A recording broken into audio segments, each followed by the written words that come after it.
जय श्री राधा। आइए सुनते हैं अनंत चतुर्दशी के व्रत की चमत्कारी व्रत कथा।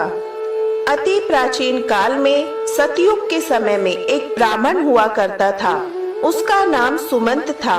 उसका विवाह वरिष्ठ गोत्र में उत्पन्न हुई भृगु की सुंदर कन्या से हुआ और विवाह के बाद उनके उत्तम गुणों वाली कन्या का जन्म हुआ।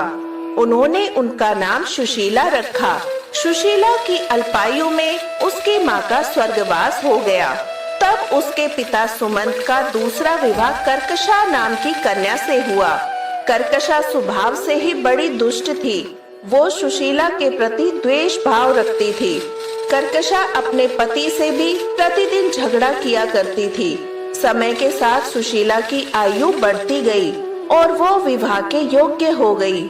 उसके रूप और गुणों की चर्चा सुनकर वेदों के ज्ञाता और मुनियों में श्रेष्ठ कौंडिल्य ऋषि सुमंत के पास सुशीला से विवाह की इच्छा लेकर आए। कौंडिल्य ऋषि ने सुमंत से उसकी पुत्री सुशीला का विवाह करने के लिए कहा। सुमंत ने खुशी के साथ अपनी पुत्री का विवाह कौंडिल्य ऋषि के साथ कर दिया। अपनी पुत्री को विदा करते समय उसे कुछ देने की इच्छा से सुमंत अपनी पत्नी कर्कशा से कहा।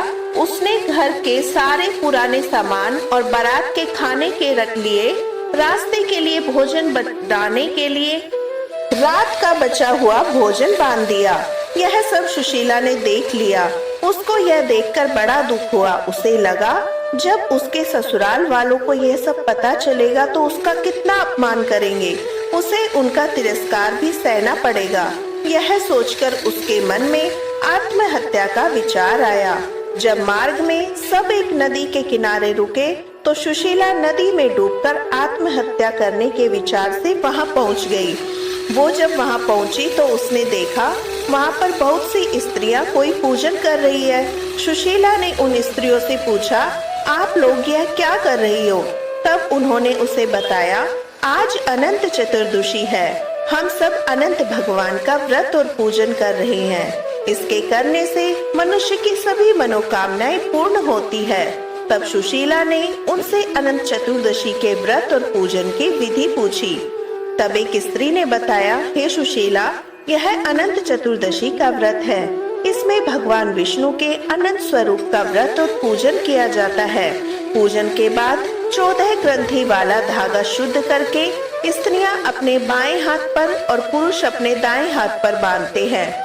इस धागे को बांधते समय अनंत भगवान से प्रार्थना करें, हे अनंत देव, आप इस संसार रूपी सागर से मुझे पार लगाओ, मेरा उद्धार करो।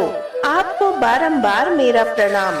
फिर सूत्र को अपने धागे में बांधे और अनंत भगवान का ध्यान करें। तब सुशीला ने वही व्रत का संकल्प किया और पूजन करके अपनी बाईं बाह पर 14 ग्रंथि वाले सूत्र को बांधा। अनंत भगवान से प्रार्थना करी, हे प्रभु, आप तो सब जानते हैं। आज मेरे ससुराल वालों के समक्ष मेरी और मेरे पिता की लाज रखो। मैं आपसे यही विनती मांगती हूँ। यह ध्यान करके जब सुशीला वापस उसी स्थान पर पहुँची तो उसके पति ने उससे पूछा कि वो कहाँ गई थी। तो उसने कहा, आज अनंत चतुर्दशी है और मैं नदी के किनारे अनंत भगवान का पूजन करने गई थी। इधर उसके बारात के सब लोग आनंद से भोजन कर रहे थे। वहाँ भोजन में तरह तरह के पकवान थे। सबने सुशीला के परिवार की प्रशंसा करी। तब सुशीला ने अनंत भगवान का आभार किया और अपना व्रत पूर्ण किया। जब वो अपने ससुराल पहुंची तो उसे अनंत चतुर्दशी के व्रत का महात्म्य पता चला। उस व्रत के प्रभाव से उसके परिवार में सुख समृद्धि बढ़ने लगी और धन धान्य से उसका परिवार परिपूर्ण हो गया। उसका जीवन सुखमय हो गया। एक बार उसके पति की दृष्टि उसके बाएं हाथ पर पड़े सूत्र पर पड़ी तो उसने सुशीला से पूछा कि यह क्या है, तुमने इसे क्यों बांध रखा है? तब सुशीला ने कहा, हे स्वामी, यह अनंत भगवान का सूत्र है। मैं अनंत भगवान का व्रत करती हूँ। उन्हीं की कृपा से आज हमारे पास धन धान्य सब कुछ है। सुशीला के ऐसे वचन सुनकर कौंडिल्य ऋषि अहंकारवश अनंत सूत्र को तोड़कर जलती हुई अग्नि में फेंक दिया। सुशीला ने तुरंत अनंत सूत्र को आग से निकाला और उसे दूध में डाल दिया। अनंत सूत्र का इस प्रकार अपमान करने से कौंडिल्य ऋषि पर अनंत भगवान रुष्ट हो गए। इसके कारण उनका समस्त धन ऐश्वर्य समाप्त हो गया। घर जल गया, धन चोरी हो गया, घर परिवार में कलह होने लगा, उनका स्वास्थ्य भी खराब होने लगा। तब उन्होंने अपनी पत्नी सुशीला से कहा, अचानक यह क्या हो गया? हमारा सारा धन वैभव नष्ट हो गया। तब सुशीला ने उन्हें कहा, यह सब अनंत भगवान और उनके उस सूत्र के अपमान के कारण हुआ है। तब कौंडिल्य ऋषि को अपनी गलती पर पश्चाताप हुआ। उसका प्रायश्चित करने के लिए वो तप करने लगे। अनंत भगवान के दर्शन देने की इच्छा से वन में चले गए। वन में पहुंचकर कौंडिल्य ऋषि इधर उधर घूमकर सबसे अनंत भगवान के विषय में पूछने लगे। वन में उन्होंने एक फलों से लदा पेड़ देखा जिसमें कीड़े पड़े हुए थे।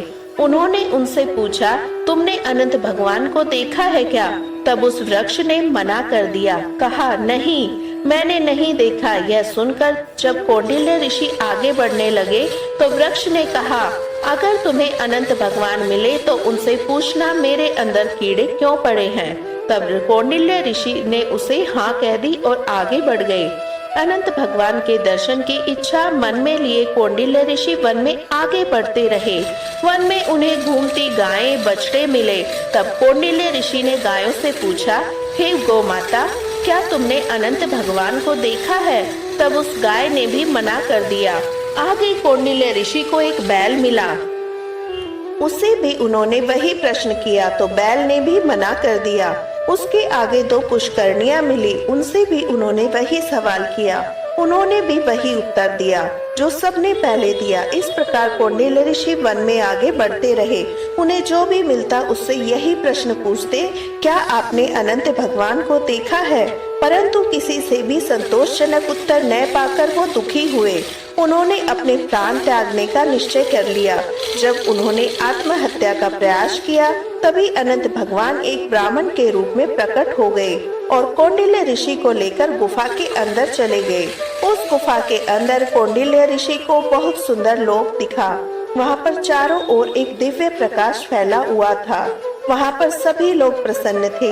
वहीं पर उन्हें अनंत भगवान के विश्व रूप के दर्शन हुए। एक दिव्य सिंहासन पर अनंत भगवान शंख, चक्र, गदा, पद्म लिए गरुड़ के साथ विराजमान थे। भगवान के विराट स्वरूप को देखकर कौंडिल्य ऋषि ने उनकी स्तुति करी और अपनी गलतियों के लिए उनसे क्षमा मांगी। कौंडिल्य ऋषि के भक्ति युक्त वचन सुनकर अनंत भगवान ने उनसे कहा, हे कौंडिल्य, तुम किस इच्छा से मुझे खोज रहे थे? तुम भय मुक्त होकर मुझसे अपने मन की बात कहो। तब कौंडिल्य ऋषि ने कहा, हे प्रभु, मैंने अज्ञान और अहंकार के कारण आपका अपमान किया। आपके अनंत सूत्र को अग्नि में फेंक दिया, जिसके कारण मेरी सारी संपत्ति नष्ट हो गई। मेरे परिवार में अशांति हो गई। मेरी मान प्रतिष्ठा धूमिल हो गई। मैं अपनी गलती की क्षमा याचना लेकर आपके दर्शनार्थ यहाँ आया हूँ। आपके दिव्य स्वरूप के दर्शन पाकर मेरा जीवन धन्य हो गया। हे प्रभु, मैं आपसे अपने अपराध के लिए क्षमा मांगता हूँ और मेरे जीवन में सब कुछ पहले जैसा हो जाए, इसकी कृपा करके बतलाइए। तब अनंत भगवान को उस पर दया आ गई। उन्होंने कहा, हे कौंडिल्य, तुम अपने घर जाकर 14 वर्षों तक अनंत चतुर्दशी का व्रत और पूजन पूरी श्रद्धा भक्ति के साथ करो। अपने दाएं हाथ में 14 ग्रंथि युक्त अनंत सूत्र बांधना। ऐसा करने से तुम्हारे सभी कष्टों का नाश हो जाएगा। तुम्हारी सभी मनोकामनाएं पूर्ण होगी। जीवन के सभी सुख भोगकर तुम अनंत समय में सद्गति प्राप्त करोगे। भगवान के ऐसे वचन सुनकर कौंडिल्य ऋषि को संतोष हुआ। तब उन्होंने अनंत भगवान से मार्ग में मिले वृक्ष द्वारा पूछे गए प्रश्न के विषय में पूछा। तब अनंत भगवान ने उसे बताया, वो वृक्ष पूर्व जन्म में एक विद्वान ब्राह्मण था, परंतु उसने विद्यार्थियों को शिक्षा न देकर उसे पाप अर्जित किया। उसी का परिणाम है उस छायादार वृक्ष पर फल तो आते और कीड़ों के साथ आते। कौंडिल्य ऋषि ने मन में वन में मिले अन्य जीवों के विषय में जानने की इच्छा हुई। उन्होंने अनंत भगवान से उनके विषय में पूछा तो उन्होंने बताया, वो दोनों पुष्करणी पूर्व जन्म में बहनें थी। उन्होंने तब कोई पुण्य कर्म नहीं किया, ना ही किसी याचक को भिक्षा दी। ना कोई धर्म कार्य किया, इसलिए परस्पर लहरें उनमें आकर टकराती है, परंतु जल वहाँ नहीं रुकता। अनंत भगवान ने आगे कहा, वो गाय पृथ्वी है, वह बैल धर्म है, गधा क्रोध है, वह हाथी अहंकार है, वो गुफा संसार है और मैं अनंत हूँ। फिर कौंडिल्य ऋषि ने अपने घर आकर अपनी स्त्री के साथ 14 वर्षों तक अनंत चतुर्दशी के व्रत का पालन किया और अनंत भगवान की कृपा से जीवन के समस्त सुख भोग कर अंत में स्वर्ग को चला गया। फिर भगवान श्री कृष्ण ने धर्मराज युधिष्ठिर से कहा, आप भी इस व्रत को करो। जैसे कौंडिल्य ऋषि और सुशीला की सभी मनोकामनाएं अनंत भगवान ने पूर्ण करी, उसी प्रकार तुम्हारी भी सभी मनोकामनाएं पूर्ण होगी। जो कुछ भी आपने खोया है वो सब आपको पुनः प्राप्त होगा। भगवान श्री कृष्ण ने कहा, हे धर्मराज युधिष्ठिर, अनंत चतुर्दशी का जो व्रत मैंने तुम्हें बतलाया है, उस व्रत को करने से मनुष्य के सभी पाप नष्ट होकर स्वर्ग लोक को जाता है। भगवान श्री कृष्ण के कहे अनुसार धर्मराज युधिष्ठिर ने भी अनंत भगवान का व्रत और पूजन किया। व्रत के प्रभाव से उनके सभी मनोरथ सिद्ध हुए और महाभारत के युद्ध में जीतकर उन्हें उनका राज्य यश पुनः प्राप्त हुआ और मरणोपरांत पांडवों को स्वर्ग की प्राप्ति हुई। बोलिए अनंत भगवान की जय। जय श्री राधा।